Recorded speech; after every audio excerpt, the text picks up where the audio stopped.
You can't go out playing golf having fun. Fun. Senor, you have obviously never played Wingfoot. It don't matter if you win by an inch or a mile. Winning's winning.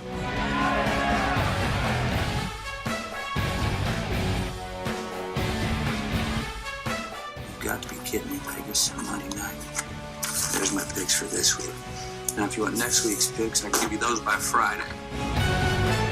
Hello, sports fans, and welcome to Week 2 of the Wingfoot Locks. With me, as always, is Chris Portente. He is back and better than ever. We are blaming last week's pick on his illness. He was under the weather, but he is back, and we are ready to pick winners for you. Right, Chris? Hopefully. What do you mean, hopefully? These are the locks. Last week was week one.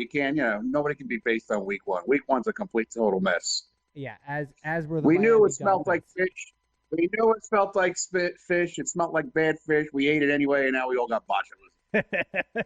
Well, one of the things Greg Hoyle said when we made the pick was that, hold your nose, the Miami Dolphins didn't realize how bad they were yet. Apparently, they realized how bad they actually are this season, and it showed probably a couple minutes into the first quarter. I don't know if you heard, but after the game, a bunch of the Dolphins actually requesting trades to go to another team after that debacle. But we're putting that behind us. Week 1 is behind us. We are ready to get back on and pick winners. So, Chris, I want you to start it off here. There are a couple games that you like. We'll leave the Wingfoot lock for last, but one of the games you like this week is the Atlanta Falcons hosting the Philadelphia Eagles. Tell me what you like about this game and why. All right. Well, I got like a couple of things. First of all, 0-2 in the NFL season is a death wish, and all teams know that. So, Atlanta is a quality team, and for them to go 0-2 would be a season killer. So that's one angle to look at. The other thing is, because of that angle, I was looking at them. I was also looking at the fact that Philly's going on the road, playing indoors. But I got to tell you, the line at 1, which is now 1.5, scares me a little bit, and I'll tell you why. Doing this for as long as I've been doing this, there's a trend that pops up very often. When a spread opens up at 1, hangs around and lingers around at 1, that game is never as tight as it could be. If you get a pick'em game, a lot of those pick'em games are pretty close down to the wire. When you get games at 1, if you go and do the research, most of those games end in double-digit blowouts. And using that as an angle, the way the Falcons played last week, they just seemed out of sync. And I don't know if you can get everything on sync back in a week to come back to do that. And like you said earlier, we were discussing this earlier, Philadelphia, they started out slow last week. I don't think they start out slow again. So that's scaring me. So the original angle I was looking at is it's going to be really hard for a team who starts out 0-2. And I think the Falcons are a quality team up against it, and they're going to do everything they can to win this game. But the line is scaring me a little bit. Now, there were a couple. So I'm a little on the fence on that. Gun to my head, I would pick Atlanta, but I'm a little on the fence on it. But there were a couple trends that favored Atlanta that you liked. Right. So the Falcons are 11-5 against the spread as home dogs. And even better than that, the Falcons are 3-0 against the spread as home dogs since 2015 under their current coach, Quinn.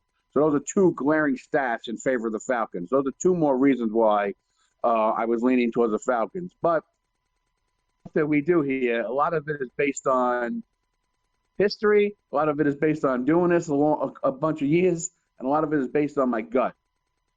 And like I said, my gut is a little squirmy about it. So, like I said, gun to my head. We don't distrust your gut. I mean, when it comes to food and football, we go with your gut. That's right. All the time. Gun to my head, I like the Falcons, and I've been looking at the Falcons since the games ended on Sunday. But the line is telling me that I'm not sure it's going to be the pick of the week, but it's definitely a play. Okay, so your play here is go Falcons or lay off the game completely. That's what I would say to you, yes. Fair enough. All right, the next game that you wanted to look at, The Detroit Lions, who basically just let one slip away this week. They had the Arizona Cardinals exactly where they wanted them, and it looked like they fell asleep in the fourth quarter.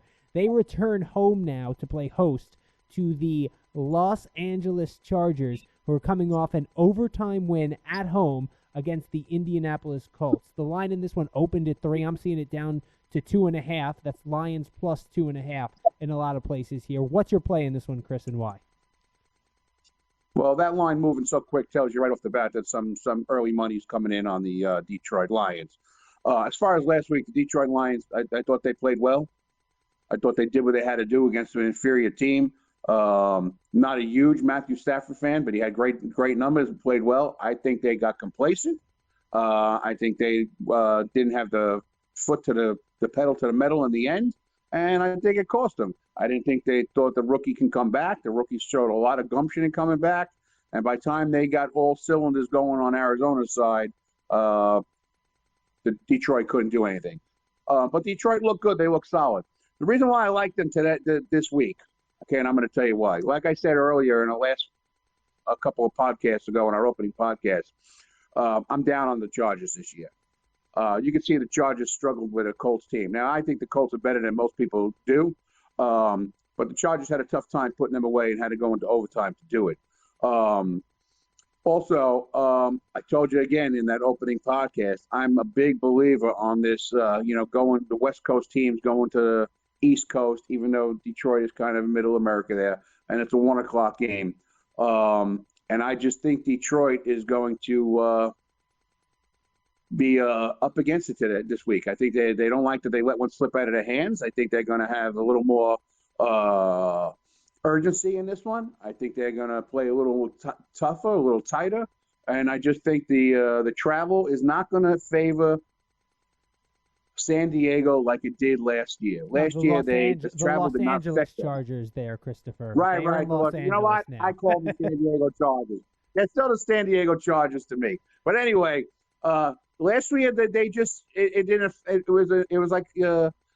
affect them at all, which is just not the norm. That was a fluke. I'm telling you, it's a fluke. The West Coast teams cannot just ignore the travel the way that this team did last year. And I think it's going to catch up with them here in week 2. I'm a big believer of when Philip Rivers plays well across. Again, I'm throwing out last year. I think they were overrated last year. I think they played above their heads. I told you I like the under this year on their win totals. I think they're coming down to reality. And the Philip Rivers I know usually plays a real good game, and then next week comes down to earth a little bit, and I like that play. Plus, if you look at the money line is 80-20 in favor so far. It's only Tuesday, but so far 80% of the money is on the L.A. Chargers. And I'm going to let you take over here, Joe, and you tell the public what we think of the 80-20 theory. Yes. We started discussing it last week, but there is an 80-20 rule because we're nothing if not principled. If 80% of the public is on one side, we either go to the other side or we stay away from the game completely. A lot of those times, it's the hold your nose game, but you got to go with it anyway because over time, Vegas has all those casinos for a reason. Things will play out in your favor if you fade the public, especially at that high a number. Obviously, it didn't work out with the Miami Dolphins this week, who were an 80-20 game, but we're putting that in the past. You have to play on your principles. If you're going to go with it once, you got to stick with it the next week. And I think that is a very big play to fade the public on just most weeks. Now, the other thing that people get themselves in trouble with, and I think we kind of got ourselves in trouble with some of the things we were talking about, is mixing those up with teasers. You play these things straight out. There's a reason they're called teasers, parlays. There's a reason the odds are in the favor of the house. Everybody wants to get rich quick. But we'll do a video maybe one time, Chris, showing why parlays are a bad play from an odds perspective. But go with it straight out, fading the public. It's a good way to go. Chris, one question I had for you, though, about this game is Detroit went to overtime as well, and they had to play the entire overtime period in a tie game with the Cardinals. How much stock do you put on having to play an extra quarter and the fatigue that might set in, especially this early in the season? Well, that's just it. It's early in the season. These guys aren't banged up yet. These guys are world-class athletes. If this was week 6, week 7, guys treating nagging injuries, I think it might have an effect. On week 2, it's not something I'm really even factoring in. And before we get off this game, the other stat I want to tell you is that if you look at all these trends for the Chargers, and most of them are based on this great season they had last year where they went against the norm in the NFL. They're 7-1 on the road, 13-1 on the road, 7-1 against the spread here, blah, blah, blah. You go all the way down the line, and all these trends are in favor of the Chargers. If you dig a little deeper, the trend that I like, that most people aren't going to dig that deep to find, is the Los Angeles Chargers are 2-4 on the road when they play the Detroit Lions. Those are good numbers. In their last 6 games. Yeah, those are right. definitely good numbers. Maybe it's something about Ford Field. Right. So with everything that I just told you on this game, with everything that I've told you in the first podcast about how I feel about the Chargers this year, how they had a fight to the wire to beat, depleted Colts team, even though I think the Colts are better than most people think.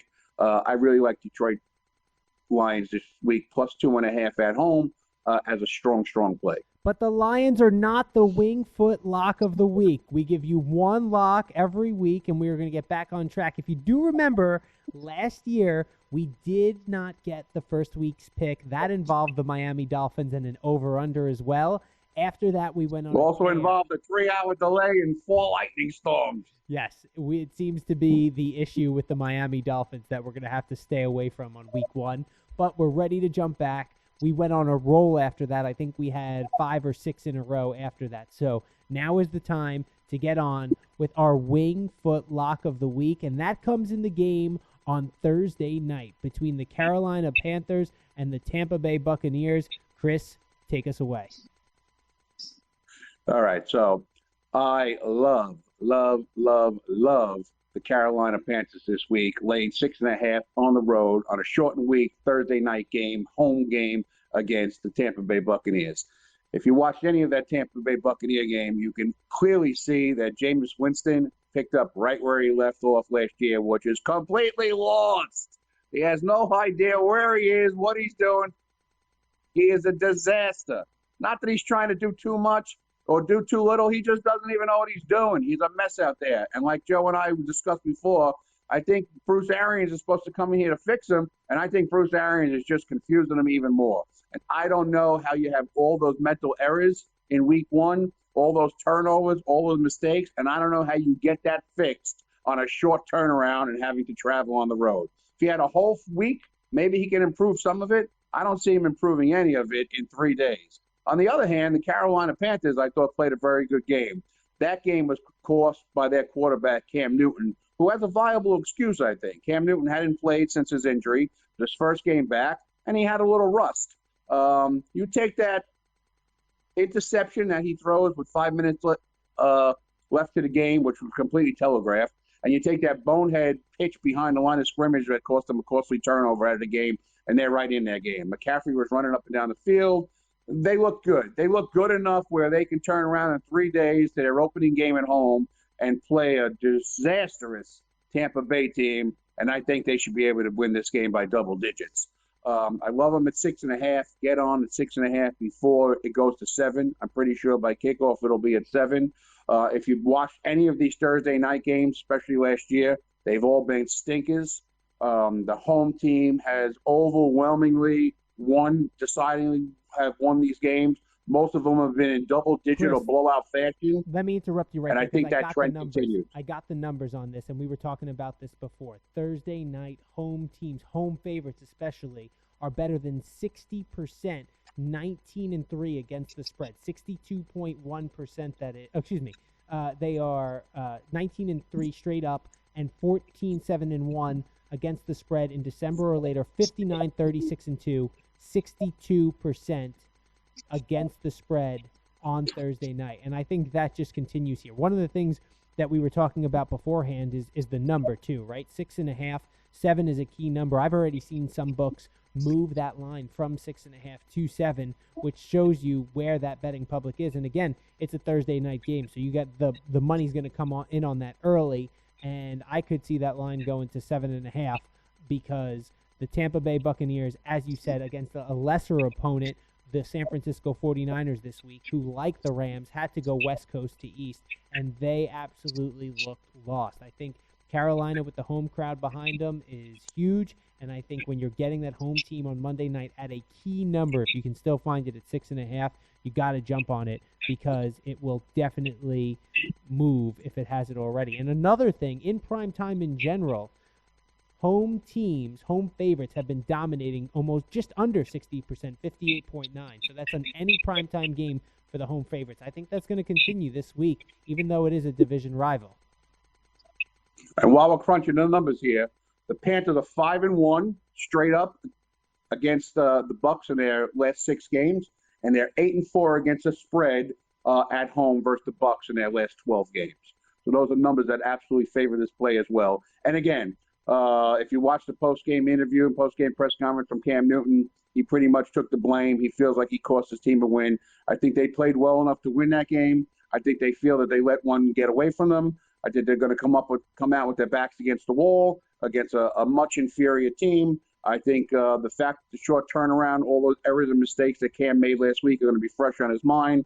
Going to try his hardest not to make those again. I think all the other elements of their game were good enough to beat the Tampa Bay Buccaneers this week. I think the Tampa Bay Buccaneers need more than 3 days and a road trip to Carolina to fix all their problems. And you mentioned the fact that Jameis Winston is learning an entirely new offense with Bruce Arians. He has to not just figure out what he did wrong in the game. He's still trying to figure out the offense. So now he's going to have more lumped on top of it. I think that's just too much to handle right now. Whereas Cam Newton, he's been in the offense for years. He runs that offense there in Carolina. And so I think that's really going to help him this week, especially on that short turnaround. So I think the Panthers are going to roll in this one. That's the Wingfoot lock of the week. I want to give you 2 picks that Greg Hoyle gave us here, and he's not here to defend his pick, so you can let him have it on Twitter. It's the hashtag according to Hoyle.